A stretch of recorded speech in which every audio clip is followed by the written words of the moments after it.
بسم اللہ الرحمن الرحیم۔ شروع اللہ کے نام سے جو بڑا مہربان نہایت رحم والا ہے۔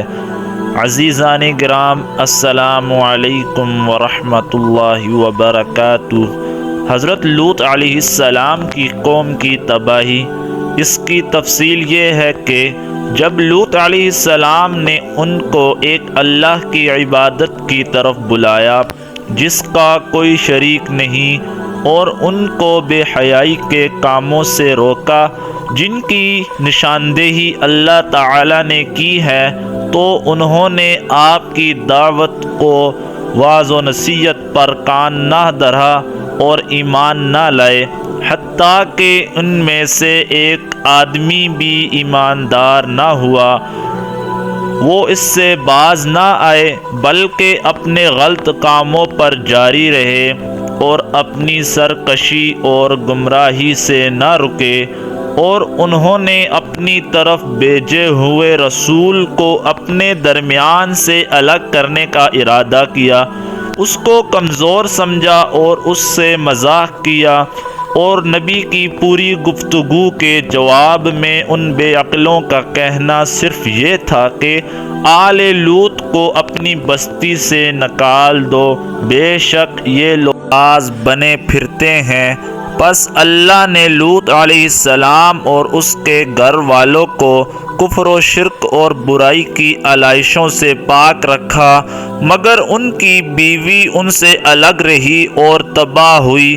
اللہ تبارک و تعالی نے لوط علیہ السلام اور اس کی قوم کو بہت اچھے طریقے سے الگ کیا اور کافروں کو اپنے گھروں میں لیٹے رہنے پر مجبور کیا، ان پر سخت لو چلائی جو سمندر کی موجوں کی طرح منہ زور اور بدبو دار تھی۔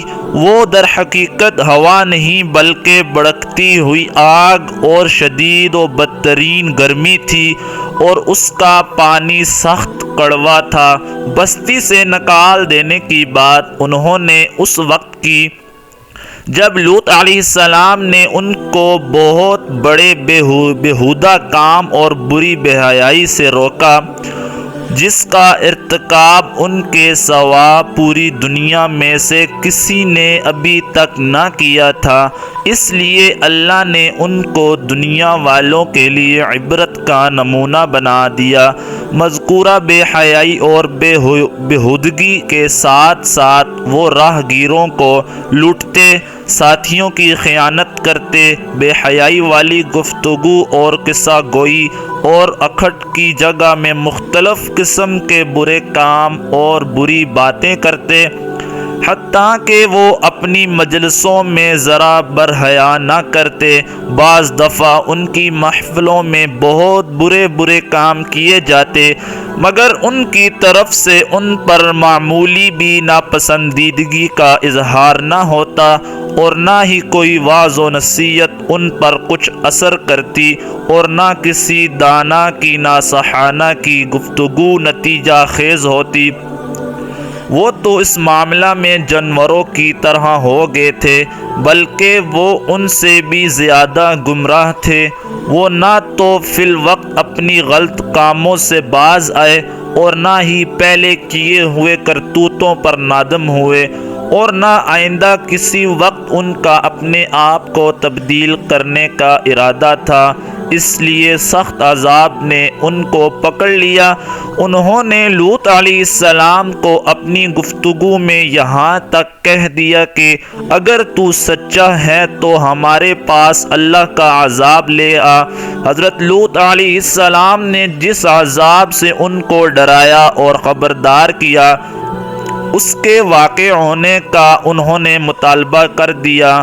اس وقت ان کے نبی علیہ السلام نے ان کے لیے بددعا کی اور رب العالمین اور اعلی المرسلین سے فسادی قوم کے خلاف مدد کرنے کی التجا کی۔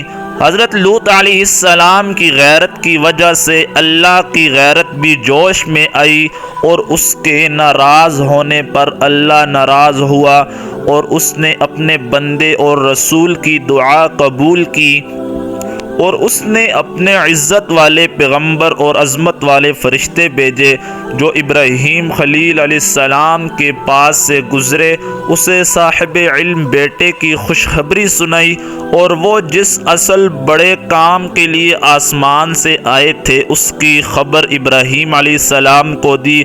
ابراہیم علیہ السلام نے کہا، قال فما خطبكم أيها المرسلون قالوا إنا أرسلنا إلى قوم مجرمين لنرسل عليهم حجارة من طين مسومة عند ربك للمسرفين۔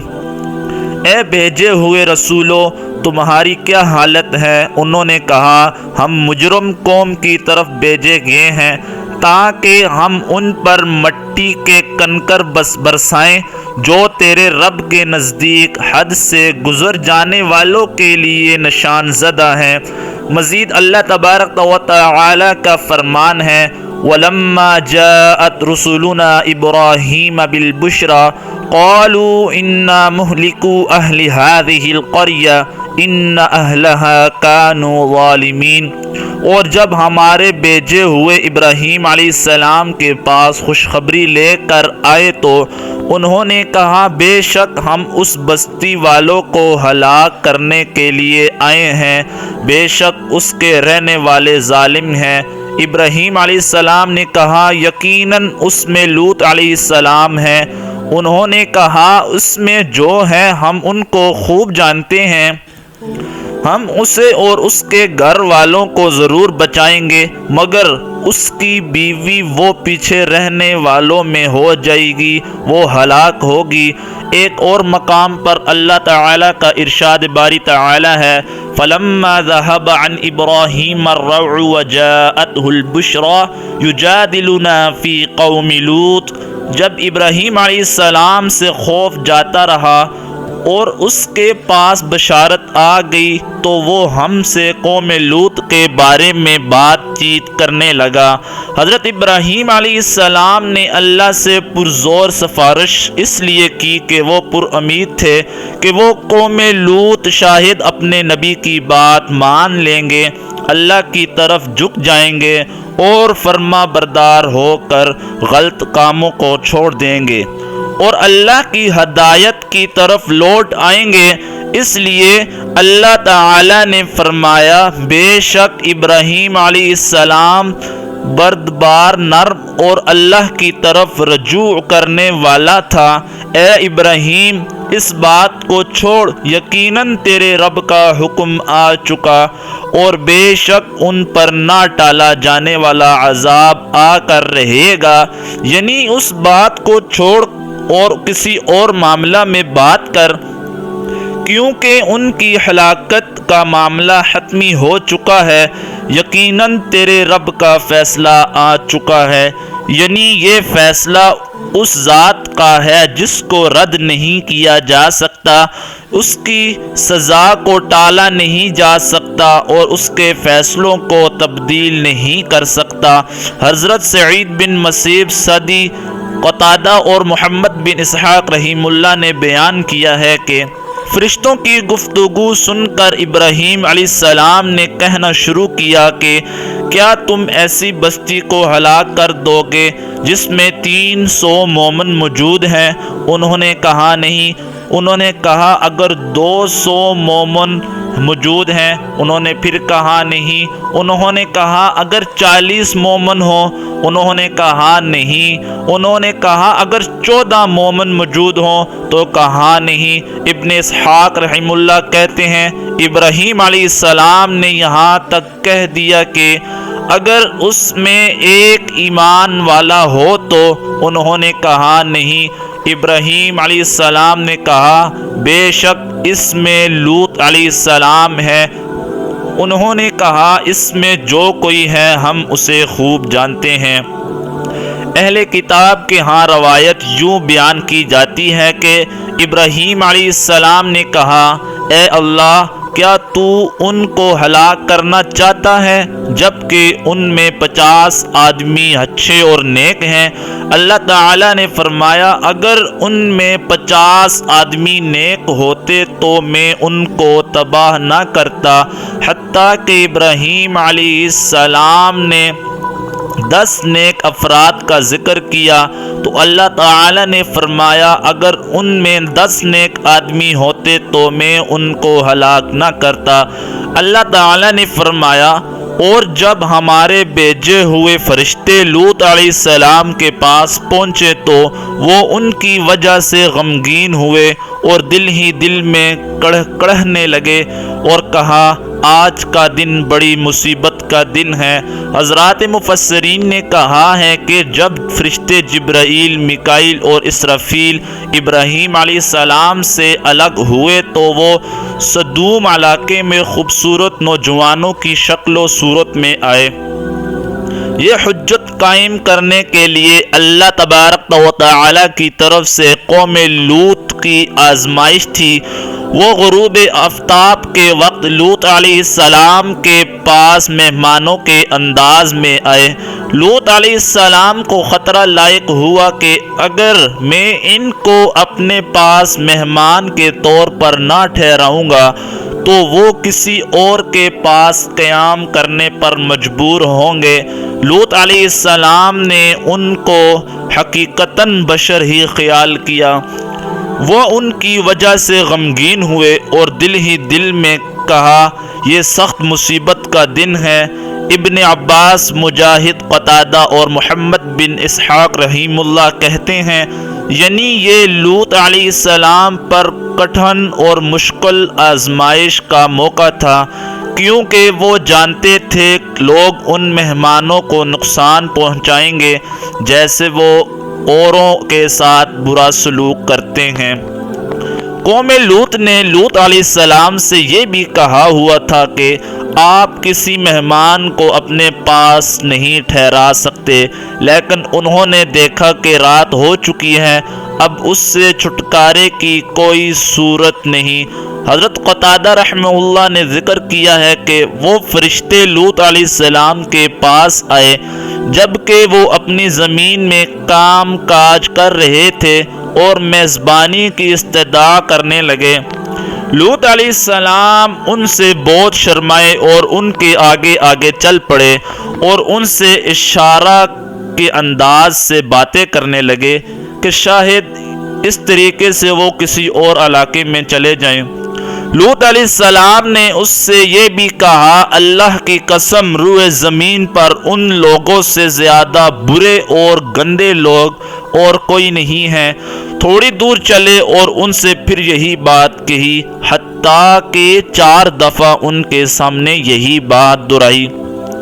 قتادہ نے کہا ان کو یہ حکم ہوا تھا کہ ان کو ہلاک نہ کرنا حتیٰ کہ ان کا نبی ان کے خلاف گواہی نہ دے۔ صدی رحمت اللہ علیہ کہتے ہیں فرشتے ابراہیم علیہ السلام کے پاس چلے اور لوط علیہ السلام کی بستی میں دوپہر کے وقت پہنچے۔ جب سدوم شہر میں پہنچے تو لوط علیہ السلام کی بیٹی سے ان کی ملاقات ہوئی۔ وہ اپنے گھر والوں کے لیے پانی بھر رہی تھی۔ لوط علیہ السلام کی 2 بیٹیاں تھیں، بڑی بیٹی کا نام ریسا اور چھوٹی کا نام زغرتا تھا۔ فرشتوں نے کہا اے لڑکی کیا ٹھہرنے کی کوئی جگہ ہے؟ اس نے کہا ہاں تم ادھر رک جاؤ حتیٰ کہ میں تمہارے پاس واپس آتی ہوں اور پھر بتاتی ہوں۔ وہ اپنی قوم سے اس پر ڈری، وہ اپنے باپ کے پاس آئی اور کہا ابا جی شہر کے باہر چند نوجوان ہیں، وہ آپ سے ملنا چاہتے ہیں۔ میں نے کبھی ان سے زیادہ خوبصورت نوجوان نہیں دیکھے، کہیں آپ کی قوم ان کو پکڑ کر ذلیل و رسوا نہ کرے۔ ان کی قوم نے ان کو روکا ہوا تھا کہ تم اپنے پاس کوئی مہمان نہیں رکھ سکتے، مہمانوں کا انتظام ہمارے ذمہ ہے۔ لوط علیہ السلام ان کے پاس آئے، آپ کے گھر والوں کے سوا کسی کو ان کا علم نہ تھا۔ ان کی بیوی باہر گئی اور قوم کو بتا دیا کہ لوط علیہ السلام کے گھر کچھ لوگ آئے ہیں، ان سے زیادہ خوبصورت چہرے میں نے کبھی نہیں دیکھے، تو ان کی قوم بھاگتی ہوئی ان کی طرف آئی۔ اللہ کا فرمان اس سے پہلے وہ برے کام کرتے تھے، اس کا مفہوم یہ ہے کہ وہ اس موجودہ برائی کے ساتھ ساتھ اس سے پہلے بھی بڑے برے کاموں میں ملوث تھے۔ کہا، اے میری قوم، یہ میری بیٹیاں ہیں جو تمہارے لیے بہت پاکیزہ ہیں۔ لوط علیہ السلام نے ان کو اپنی بیویوں کے پاس جانے کی رہنمائی کی جو شرعی لحاظ سے ان کی بیٹیاں تھیں، کیونکہ نبی امت کے لیے باپ کی طرح ہوتا ہے، جیسے حدیث میں آیا ہے اور قرآن مجید میں بھی ہے کہ نبی مومنوں کے ان کے نفسوں سے زیادہ قریب ہے اور اس کی بیویاں ان کی مائیں ہیں، اور یہ اس طرح ہیں جس طرح اللہ نے فرمایا، کیا تم جہان والوں میں سے مردوں کے پاس آتے ہو اور تمہارے رب نے جو تمہاری بیویاں تمہارے لیے پیدا کی ہیں انہیں تم چھوڑتے ہو، بلکہ تم حد سے بڑھ جانے والی قوم ہو۔ اس کی صراحت مجاہد، سعید بن مسیب، ربیع بن انس، قتادہ سدی اور محمد بن اسحاق رحیم اللہ نے کی ہے، اور یہی درست ہے۔ دوسرا قول یہ کہ لوط علیہ السلام نے اپنی حقیقی بیٹیوں کے متعلق کہا تھا، اور یہ بالکل غلط ہے اور اہل کتاب سے ماخوذ ہے، اور انہوں نے اپنے صحیفوں میں تبدیلی کی ہے۔ اہل کتاب کی یہ بات بھی بالکل غلط ہے کہ لوط علیہ السلام کے پاس 2 فرشتے آئے تھے اور انہوں نے ان کے پاس شام کا کھانا بھی کھایا تھا، اور یہ بات قرآن کے بھی خلاف ہے۔ اللہ تعالیٰ کا فرمان ہے، بس اللہ سے ڈرو اور مجھے میرے مہمانوں کے بارے میں ذلیل نہ کرو، کیا تم میں کوئی بھی درست آدمی نہیں؟ حضرت لوط علیہ السلام نے ایک تو ان کے برے اور بے حیائی کے کام سے روکا، اور دوسرا ان کے خلاف گواہی بھی دے دی کہ ان میں کوئی سمجھدار اور خیر والا شخص نہیں، بلکہ وہ سب بے وقوف، فاسق و فاجر، کافر اور کنزین ہیں۔ فرشتوں کا ایک مقصود یہ بھی تھا کہ قوم لوط کے متعلق سوال کرنے سے پہلے ہی ان کے بارے میں کچھ سن لیں۔ ان کی قوم نے ان پر اللہ کی لعنت و پھٹکار و اپنے نبی کی صحیح اور درست بات سن کر جواب دیا، تجھے معلوم ہے کہ ہمیں آپ کی بیٹیوں میں کوئی محبت و خواہش نہیں، اور تو ہمارا ارادہ یقیناً جانتا ہے۔ انہوں نے کہا، اے لوط علیہ السلام، تجھے اچھی طرح علم ہے کہ ہمیں اپنی عورتوں کی خواہش نہیں، عورتوں کے علاوہ ہماری غرض اور مقصد تیرے علم میں ہے۔ انہوں نے اپنے نبی علیہ السلام سے براہ راست اتنی گندی بات کہی اور اللہ کی قدرت و وسطوت سے نہ ڈرے جو درناک سزا دینے والا ہے۔ اس لیے لوط علیہ السلام نے کہا، کاش تمہارے متعلق میرے پاس قوت ہوتی یا میں مضبوط خاندان کی طرف جگہ پکڑتا۔ لوط علیہ السلام اپنی بے بسی کے عالم میں خواہش کا اظہار کر رہے ہیں کہ کاش میرے پاس تم سے نمٹنے کے لیے قوت و طاقت ہوتی، یا میرا مددگار مضبوط خاندان ہوتا جو ان کے خلاف میری مدد کرتا، اور ان کی غلط اور فاحش بات کی وجہ سے جس سزا کے وہ مستحق ہیں وہ سزا ان کو دی جاتی۔ حضرت ابو ہریرہ رضی اللہ عنہ بیان کرتے ہیں کہ رسول اللہ صلی اللہ علیہ وسلم نے فرمایا، لوط علیہ السلام پر اللہ کی رحمت ہو، وہ یقیناً مضبوط قلعہ کی طرف یعنی اللہ کی طرف پناہ پکڑتے تھے۔ اللہ تعالیٰ نے ان کے بعد جو نبی بھی بھیجا وہ طاقتور، مالدار اور بلند مرتبہ خاندان سے بھیجا۔ اللہ تعالیٰ کا فرمان ہے، اور شہر والے خوش ہوتے ہوئے آئیں۔ لوط علیہ السلام نے کہا، یہ میرے مہمان ہیں، بس مجھے رسوا نہ کرو اور اللہ سے ڈر جاؤ اور مجھے ذلیل نہ کرو۔ انہوں نے کہا، کیا ہم نے تجھے دنیا بھر کی ٹھیکیداری سے منع نہیں کر رکھا؟ کہا اگر تمہیں کرنا ہی ہے تو یہ میری بیٹیاں ہیں۔ ان آیات میں لوط علیہ السلام نے ان کو اپنی بیویوں کے قریب ہونے کا حکم اور برے راستے اور غلط کاروائیوں پر جاری و ساری رہنے سے روکا۔ اس کے باوجود وہ باز نہیں آ رہے تھے، بلکہ جتنا بھی وہ ان کو روکتے اور وہ اتنا ہی زیادہ ان مہمانوں کو حاصل کرنے کی خواہش اور کرتے، اور ان کو اپنی تقدیر کا علم نہ تھا جس کی طرف وہ رواں دواں تھے کہ رات گزرنے کی دیر ہے، وہ صبح اپنے انجام کو پہنچ جائیں گے۔ عزیزان گرام، اسی وجہ سے اللہ تعالیٰ نے اپنے نبی محمد مصطفیٰ صلی اللہ علیہ وسلم کی زندگی کی قسم اٹھا کر فرمایا ہے، تیری عمر کی قسم وہ اپنے نشے میں بھٹک رہے ہیں۔ اللہ عز و جل کا ارشاد باری تعالی ہے، اور یقیناً اس لوط علیہ السلام نے ان کو ہماری پکڑ سے ڈرایا، پس انہوں نے ڈرانے والوں کے بارے میں جھگڑا کیا، اور تحقیق انہوں نے اس کو اس کے مہمانوں کے بارے میں پھسلایا، پس ہم نے ان کی آنکھیں اندھی کر دی۔ پھر میرا عذاب اور میرا ڈرانا چکھو، اور تحقیق ان کو صبح سویرے جگہ پکڑنے والے یعنی اٹل عذاب نے غارت کر دیا۔ حضرات مفسرین نے بیان کیا ہے کہ لوط علیہ السلام اپنی قوم کو گھر میں داخل ہونے سے روکتے رہے جبکہ دروازہ بند تھا، اور وہ اس کو کھولنے اور اندر داخل ہونے کی کوشش کرتے رہے۔ لوط علیہ السلام دروازے کے اندر سے ان کو واعظ و نصیحت کرتے اور منع کرتے رہے، پورے اسرار اور عجز و انکساری کے ساتھ روکنے کے باوجود جب وہ باز نہ آئے تو لوط علیہ السلام نے بے بسی اور بے چارگی کے عالم میں فرمایا، کاش میرے لیے تمہارے مقابلے میں قوت ہوتی، یا میں کسی مضبوط قلعہ کا سہارا پکڑتا تو میں تمہیں سخت سزا دیتا۔ فرشتوں نے کہا، اے لوط علیہ السلام، یقیناً ہم تو تیرے رب کے بھیجے ہوئے ہیں، یہ ہرگز تجھ تک نہ پہنچ سکیں گے۔